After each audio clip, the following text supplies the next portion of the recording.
Boa noite, senhoras e senhores. Eu acabei de postar uma aula na seção de membros, exclusiva para membros. Então, para você ter acesso a essa aula, que já é a 17ª aula de economia austríaca, enquanto que também já tem mais de 50 aulas sobre filosofia, é só você clicar no botão Seja Membro para que você tenha acesso a todas as aulas do curso que são exclusivas para membros. Então foi uma aula sobre inflação e no meio libertário a gente já está acostumado a ouvir que imposto é roubo. Mas a verdade é que a inflação também é roubo, também é uma forma de roubo que pode ser tão ruim quanto o imposto ou até pior. Então vamos entender aí como funciona o fenômeno da inflação em relação ao Estado. Claro que eu não vou falar aqui tudo que eu falei na aula sobre inflação para membros, aqui eu vou dar apenas uma pequena ênfase em como o Estado usa a inflação para roubar as pessoas honestas. E ele rouba tanto os empresários, quanto os trabalhadores, quanto os investidores, quanto autônomos e assalariados, etc. Então, todos eles que têm propriedades privadas e fazem trocas no mercado usam dinheiro. Por quê? Porque o dinheiro é um meio de troca. Também no curso tem várias aulas falando sobre dinheiro, explicando a teoria do dinheiro, a teoria monetária, qual a origem do seu valor, por que ele é usado, o que é uma moeda forte. Tudo isso está lá na seção para membros, então torne-se membro do canal. Então, as pessoas, todas elas, seja o capitalista, seja o investidor, seja o trabalhador, porque para os marxistas é uma classe que está explorando a outra. Mas para o austro-libertarianismo é muito diferente. É o Estado, que é o monopólio da força, que faz trocas involuntárias de propriedade, que explora todos os proprietários, seja o proprietário do seu próprio corpo, que trabalha, seja o proprietário de meios de produção. Então a propriedade privada no austro-libertarianismo, ela inclui a propriedade do próprio corpo, ela inclui a propriedade dos seus bens de consumo, dos seus bens que não são mercadoria, que não são trocados no mercado, dos que são trocados, dos meios de produção. Então todos os recursos escassos são propriedade privada para os austro-libertários. Então tanto o trabalhador, quanto o produtor, quanto o investidor, quanto o autônomo, quanto o empresário, empreendedor, são todos proprietários que estão fazendo trocas voluntárias no mercado, e numa troca voluntária ambos os lados saem ganhando. E se usa a moeda, que é o meio de troca. A moeda não apenas é um meio de troca, mas ela também é um meio de poupança. É com a moeda que você poupa o seu valor, o valor que você ganhou nas suas trocas voluntárias. Em trocas voluntárias você produz algo de valor para a outra pessoa, para que ela te dê algo em troca. Esse algo, no fim das contas, vai se converter em lucro. E o lucro na forma de dinheiro ou do bem de consumo. Ou o consumidor vai te pagar para ter o lucro, para você ter o lucro e ele ter o bem de consumo, ou você vai produzir, no fim das contas, bem de consumo. Afinal, toda produção ela tem como objetivo final o consumo. E esse dinheiro que foi pago pelos bens de consumo se torna o lucro, se torna o sinal de que o produtor, o trabalhador e tal, produziram valor e por isso eles ganham o seu salário, o seu lucro, etc. E o consumidor ainda ganha o bem de consumo que ele também prefere, por isso ele pagou voluntariamente. Lembrando que toda troca voluntária é feita de tal forma que os dois lados da troca fazem isso para sair ganhando. Então, se todos os lados saem ganhando, significa que o valor total subiu. É por isso que, por exemplo, a Rússia, agora que está sofrendo sanções econômicas no mundo inteiro, ela vai ter um prejuízo enorme econômico, porque vão acontecer menos trocas de mercado, e acontecendo menos trocas, o valor total da economia vai diminuir. Não só da Rússia, mas do mundo inteiro. Só que a Rússia vai sofrer um impacto maior, porque o mundo inteiro vai deixar de trocar com ela. Então, o dinheiro não apenas é um meio de troca, mas ele é um meio de poupança. Então, quando você poupa o valor através do dinheiro, e ele é mais eficiente como meio de poupança, você pode investi-lo, e ao investir o dinheiro você pode produzir, você pode aumentar as suas formas de produção. Então você pode investir o seu dinheiro numa empresa, investir o seu dinheiro numa fábrica, investir o seu dinheiro numa máquina, investir o seu dinheiro numa tecnologia, num software e qualquer coisa desse tipo. E o que é a inflação? Para as outras escolas de economia, em geral, elas definem a inflação como o aumento generalizado de todos os preços. Nem todo aumento de preços é inflação. Por exemplo, se aumenta a demanda pelo arroz, o preço do arroz vai subir, ou se diminui a oferta do arroz, o preço do arroz também vai subir. Só que isso não é inflação. Inflação é quando todos os produtos aumentam de preço simultaneamente. Se todos os produtos simultaneamente aumentam de preço, isso significa, ou melhor, isso deveria significar, se você analisar racionalmente, que não foi a oferta e demanda de todos os produtos que mudou ao mesmo tempo. Mas, na verdade, foi a oferta e demanda do dinheiro que mudou. Por isso que todos os preços contados nesse dinheiro mudaram. Inclusive, notas de moedas variam de preço entre si. Então, por exemplo, o rublo russo sofreu uma grande inflação agora. E então ele perdeu valor em relação a outras moedas. E todos os preços em rublo agora subiram. Isso é porque o rublo perdeu valor. Só que isso é uma forma do Estado roubar as pessoas. Por quê? Porque, primeiro, a moeda que nós usamos é de curso forçado.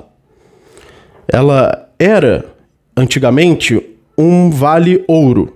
O dinheiro de papel, o dólar, ele valia uma certa quantidade de ouro e o banco se comprometia a te devolver essa quantidade de ouro pelos seus dólares. O dinheiro de papel começou, na verdade, ele evoluiu dos certificados de ouro, quando as pessoas colocavam ouro no banco e recebiam um certificado do seu ouro. Só que papel nunca foi considerado dinheiro pelo mercado. Assim, ele nunca evoluiu no mercado como dinheiro. O papel era um vale-ouro e aí o Estado, um certo dia, simplesmente decidiu que ele vai cortar essa relação entre o papel e o ouro e agora você não tem que receber mais ouro nenhum. Então o Estado praticamente deu um golpe na moeda, ele deu um golpe no dólar, fazendo com que agora acabe o padrão ouro e você não precise mais receber o seu ouro pelos seus dólares e você agora só tem papel e tem mais. Você ainda é obrigado a usar esse papel como dinheiro.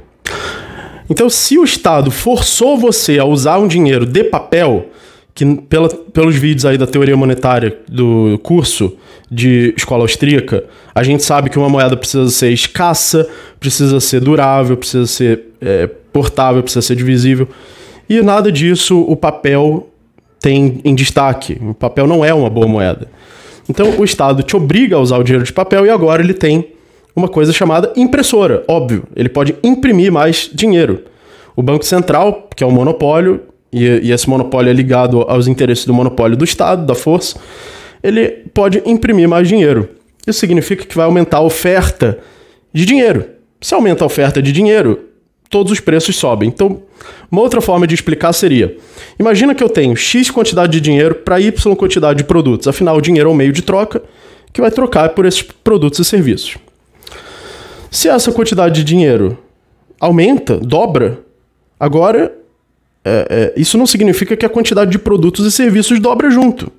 Se eu imprimir dinheiro, não aparecem plantações, não aparecem carros, não aparecem imóveis, não aparecem terrenos, não aparecem terras. O fato de eu imprimir papel não faz com que produtos e serviços apareçam do nada. Por isso que o Sérgio Sacani, aquele cara aí da física, da astrofísica, ele disse que se a gente conseguisse acessar um asteroide cheio de ouro, acabaria os problemas econômicos da Terra. Isso é porque ele não entende de economia. Pode entender de física, pode entender de astronomia, mas não de economia. Porque o fato de você aumentar a quantidade de ouro não aumenta a quantidade dos outros produtos, de comida, de carros, de serviços. Pelo contrário, só vai concentrar a riqueza nas mãos daqueles que acessaram o asteroide, que já são bilionários, né? Que já são uma empresa bilionária ou governos. Então não vai resolver nada, pelo contrário, iria piorar a economia. Ou seja, isso só faria com que o ouro perdesse valor, porque agora você tem mais ouro para trocar pelos os outros produtos e serviços. Então o ouro vai perder valor. Você aumenta a oferta do ouro e ele perde valor, simplesmente. Então, isso é inflação, é o aumento generalizado de todos os produtos e serviços, e é assim que a escola austríaca entende a inflação, como o aumento da oferta de dinheiro. O aumento generalizado dos preços de todos os produtos e serviços vem do aumento da oferta de dinheiro, mas não só do aumento da oferta de dinheiro. Por exemplo, essa inflação aí da Rússia, ela não vem apenas do aumento da oferta de dinheiro, mas também porque agora os produtos e serviços na Rússia vão ficar mais escassos e vão custar mais. Então diminuiu, na verdade, a oferta de produtos e serviços. Então agora, se você tivesse a mesma quantidade de dinheiro, você teria menos produtos e serviços disponíveis para serem trocados por esse dinheiro.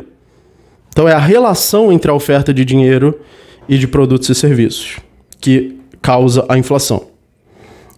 Se você diminuir os produtos e serviços de alguma forma, como por exemplo, cair bombas atômicas na Rússia e não explodirem os rublos, isso também causaria uma inflação no rublo.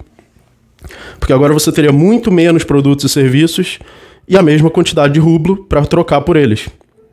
Esse isolamento econômico da Rússia causou inflação também por isso, por tornar produtos e serviços menos acessíveis. Então, o Estado, ele usa a inflação como uma forma de roubo sistematizado, assim como ele usa o imposto como forma de roubo sistematizado, porque ele obriga o uso do dinheiro de papel, ele tem o monopólio das impressoras de dinheiro de papel. Então é assim, você é obrigado a usar esse papelzinho aqui como dinheiro, e eu também posso imprimir quanto eu quiser dele. Significa, eu posso te roubar sem nem precisar tocar nas suas notas. Você tem suas notas, só que elas vão perder valor, porque eu vou ficar imprimindo aqui e a sua nota vai valer cada vez menos. Então o imposto, a inflação é uma forma de roubo generalizado, assim como o imposto. E é uma forma que as pessoas não percebem ainda. Porque quando você paga imposto, você sabe que o Estado está te cobrando imposto à força. Você sabe que você tem que pagar ao Estado à força. Mas no caso da inflação, as pessoas olham os preços subindo e elas ainda têm a burrice, não tem outra palavra, de colocar a culpa no vendedor. Ah, olha só, e no capitalismo, pior ainda. As pessoas colocam a culpa no vendedor e no capitalismo. Ah, olha só, o vendedor de arroz aumentou o preço, e o de feijão também, e o de tomate também, e o de carros também, e o de imóveis também, e o de terrenos também. E o dólar também subiu. Nossa, tudo subiu, né? Então significa, todos esses vendedores, um por um, são malvados. São capitalistas malvados e todos eles estão aumentando o preço porque são malvados. Então precisamos de mais poder ao Estado para que esse Estado possa impedir os capitalistas malvados de aumentar os preços, enquanto que é o contrário, né? Enquanto que, na verdade, é o próprio Estado, com o seu monopólio, é o fato de que o Estado tem um monopólio que torna ele capaz de imprimir dinheiro. E quando ele imprime dinheiro, tira o valor do dinheiro e faz com que todos os preços subam. E as pessoas invertem. Quer dizer, o Estado rouba as pessoas, ele rouba o vendedor de arroz, rouba o vendedor de feijão, rouba o vendedor de tomate, rouba o vendedor de imóveis, rouba o vendedor de carro. Todos os vendedores, produtores, trabalhadores, e essas mesmas pessoas e os consumidores ainda colocam a culpa nessas mesmas pessoas que estão sendo roubadas. E pedem poder para o Estado, que é aquele que está roubando. Então olha como é genial, uma genialidade maligna, né? A inflação. O Estado consegue roubar sistematicamente todas as pessoas e a sociedade e ainda faz com que elas coloquem a culpa na vítima e peçam para o culpado, para o bandido, para o ladrão, que é o Estado, para ter mais poder para controlar essas vítimas e assim poder roubar mais. Então a quantidade de roubo que já aconteceu com a inflação não tem tamanho, porque a gente pode comparar o aumento dos preços. A gente pode analisar a inflação pelo aumento dos preços, mas não apenas os preços aumentaram, mas a quantidade de produtos e serviços também aumentou exponencialmente, desde que o dólar existe. Então os preços eles deveriam ter caído exponencialmente. A gente nem conta a quantidade que deveria ter caído dos preços, pelo aumento exponencial da disponibilidade de produtos e serviços em relação ao dinheiro disponível. E mesmo assim os preços subiram exponencialmente, em vez de cair. Então é um roubo gigantesco. Não tem tamanho a quantidade de roubo que foi feita pela inflação. Inflação é roubo, assim como imposto é roubo.